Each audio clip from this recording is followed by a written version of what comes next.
thanks for agreeing to talk to us, Amy. Can you weren't always Amy, I believe. Can you tell us a bit about your previous career?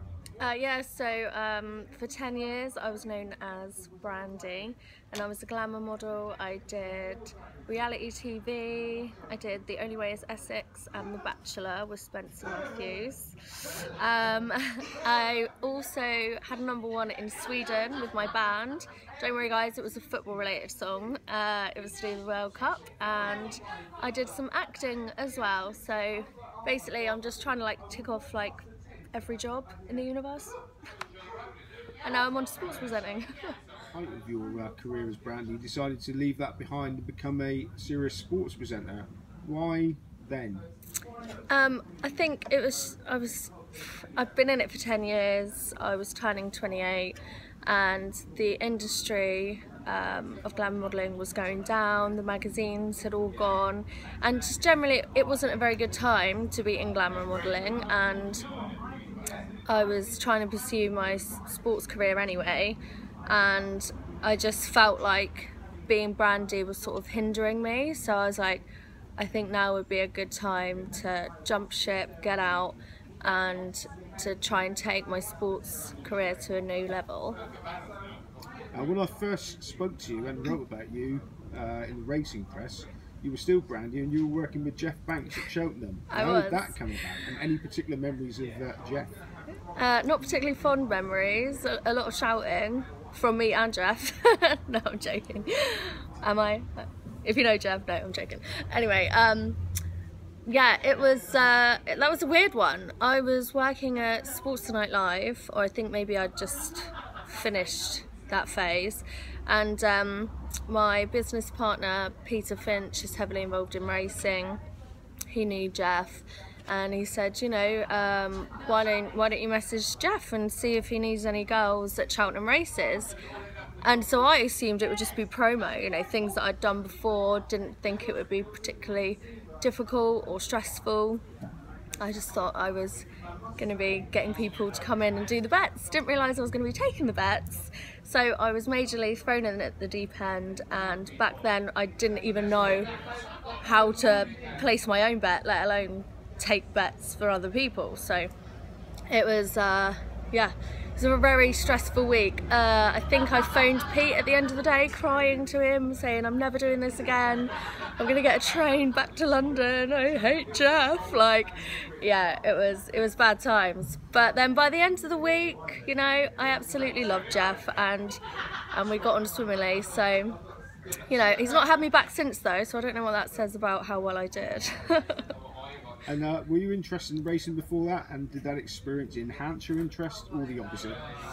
I wasn't, like, before that point I was interested in racing because I was doing some presenting stuff on Bet Racing Nation, talking about the horses and stuff like that, but it was more sort of scripted promo stuff for them, so I had a keen interest that I wanted to get to know more about the betting, which is why Pete suggested that I go and work for Jeff. And but yeah, prior to being at Sports Tonight Live, I just like anybody else, I would put a bet on the Grand National and just pick the horse's name that I liked, or I'd go to Royal Ascot or whatever, you know, just to get dressed up. And it was just that sort of side of the horse racing. I didn't really know about horse racing, or particularly really care, until I started getting more into my sports stuff, which then I seen that, you know, it's a very interesting subject to get involved in, and also quite nice to have a cheeky little dabble on the old bets. So are you a bit of a punter these days then? Yes, I do love a bet, probably too much. I bet quite regularly during the week. Normally I'm up, so it's good. Some weeks, being freelance, some weeks I do literally live off my betting, so I'll be exploring that with you guys very soon, but I can't say much more about that at the moment because that is a little project that I'm working on right now. I hear, well, we know that you've become a qualified football referee and that you're also a huge Chelsea fan. How did either of those things come about, because you come from Cornwall? Yeah, well, yeah, apparently people in Cornwall don't like football, but yeah, apparently we all like rugby. Well, I don't, I like football. I was born into a football loving family. My granddad founded a football team down in Cornwall. My gran was the president, she died, and I took over on the committee, so I'm still on the committee now. And basically how the refereeing thing came around was I was in one of the committee meetings and they were saying, right, next on the agenda is the referee courses. So, you know, everyone sort of looked at me and I was like, oh, that sounds interesting. And they were all like laughing and whatever. And then they were like, oh, you should do it. Like, you know, it really helped, like, along with your journalist stuff. And I thought, yeah, you know, it will give me another side to the game, another aspect that I can use in my presenting and my writing and whatever. So I was like, yeah, why not? I'll do it. And there was sort of a lot of laughter in the committee meeting, and they were kind of like, oh, you can't do it, you know, like all in jest, of course. And so I was like, right, okay, sign me up, I'll show you all that I can do this. And when we were doing the course, there was no other women on there. It was just me and 13 men. And yeah, I passed 100% on my test, and there were 2 guys that failed and had to go back the next weekend to redo their test, so I was pretty smug. So, have you ever refereed a match? I have, yeah, I've refereed a few matches, but it's not something that I ever wanted to do as a career. As I said, it was just to get a different aspect of the game and a different view. So yeah, I mean, some games I enjoyed, but most of the time I was just praying for the 90 minutes to be over and that there wouldn't be any extra time. But I was in charge, so I was like, yeah, no extra time, everyone go home, right, fuck off. But no, the worst game that I refereed actually was an under-16s, and I remember it was like one of the first ones that I ever did, and I went up, and then my mum went back and said to my dad, oh, I think you're gonna have to go up there, Trevor. They're like all 6'2", and I'm 5'2", so they're all towering above me, and they're all, you know, like getting a bit leery. And then one of them recognised me from a KSI video, which was like the bane of my life. So then they're all like shouting motivate girl and stuff like that. So I was just like, oh my god, literally, if there ever was a time that I wanted the ground to open up and swallow me, it was then. So yes, that was possibly the worst one. And then I did a few adult ones, and they were actually very polite and lovely. But then I moved back to London, and then I kind of just didn't keep up with it, and so I've kind of lost my confidence in it now. So I don't know, I might go back and do some. I get asked quite a bit to do celebrity matches and things, but I'm just lost that confidence now, so I don't know. Maybe you'll see me do it again, maybe not, who knows. So you're obviously very keen on sports. Any apart from football? Football is my favourite sport. I watch the tennis, you know, I get involved in all of the sports, like watching them all and stuff, but playing, yeah, I don't really play any sports, clearly, otherwise I'd be a lot thinner. I used to play football, but I wasn't very good, so I was mainly on the bench, and then other times I wasn't even put down to go away to do the games, so yeah. I wasn't even on the reserve list, so I kind of got the hint that I'm pretty shit at football, so didn't pursue it anymore. Right, well, what I meant when I said about coming from Cornwall, you're actually a Chelsea fan.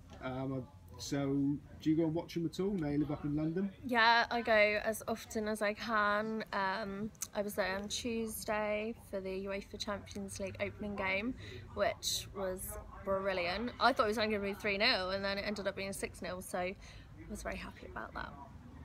And I would love to go on Sunday to Chelsea, Arsenal, but unfortunately I couldn't get a ticket, so I'll have to watch it at the pub. So you've done a bit of advertising, I see, for some Chelsea related sort of products. Did you bring yourself to work doing a similar thing for another club, or is it Got to be Chelsea. Well, when I was first starting out in modelling, a photographer, I don't know how, got me to wear his West Ham shirt and take a photo in it, and I think I made him burn the film. No, I don't know. Those pictures might still exist, I don't know. But yeah, and then I also did a charity walk around Upton Park wearing a West Ham top as well. Always West Ham. Why West Ham? I don't know. But yeah, the reason why I did that walk, it was a walk for more, is because my mum had bowel cancer, and obviously Bobby Moore died of bowel cancer. So I just wanted to show my support really to the charity. And it just so happened that I had to wear a West Ham top. It's all in a good cause then. All in a good cause. So where did you get that Sports Spice moniker from? Basically, like, there's quite a lot of like social medias, like, oh, that blah blah blah person, like whatever. So that was kind of like on trend at the time, and my friend calls me a spice. She's like, oh yeah, like, or we'll be walking down a road, she'll see a hot guy and she's like, oh, look at that spice. So she calls me a spice, which means hot, which is very kind of her. She probably needs to get her eyes tested. So yeah, and I love sport, so I was just like, that's Sports Spice. And I like the way it sounded. Although I do regret having the 2 S's in it. I should have just had that Sports Spice, because a lot of people do get that confused. It's got 2 S's.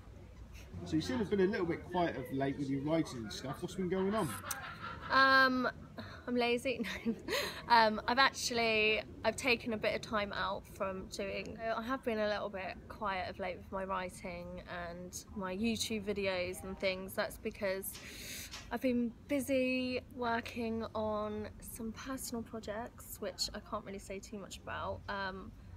There is a TV show that I'm working to get commissioned at the moment, and also I'm working on 2 books, but I can't really say any more than that. And then of course I've got to finish my uni degree, so I've got 2 weeks to do that, guys. So I'm going to be super quiet the next 2 weeks, or if you see me on Twitter, tell me to get off and pick up the book. Right, so what would your dream ambitions be in the sporting arena? Well, it's a big old list. Slowly working my way through it. I mean, my dream job would be presenting Soccer AM or something similar like that, because I have a big personality, and I think although I could do the more serious stuff like Sky Sports News and things like that, I think I'd probably be much better suited to doing something that is quite personality based, where I can just be one of the lads and, like, you know, it's just all fun and banter. So that, and then also I'm quite opinionated, and you know, I love a good debate, so perhaps something like Talk Sport would be pretty good for me. They do like to ramble on, and I love to ramble on about a load of stuff, so I think that would be quite good. And also like a comedy panel show. Like I've got dreams of hosting my own football-based comedy panel show, or being the team captain or whatever. So that would be quite good. And then yeah, just loads of stuff really. I mean, I'd love to be the face of a betting company or something. Just basically anything that's fun. Like I just want to get in there amongst it with the fans and in amongst all the sports stars, and just have a laugh and get like interviews that nobody else would really get, because I would ask different questions. I don't know, just the world's your oyster, isn't it? You know, you've got to, the only limit is your mind. There is no physical limit. So if you don't have that limit on your mind, then you can achieve anything you want to.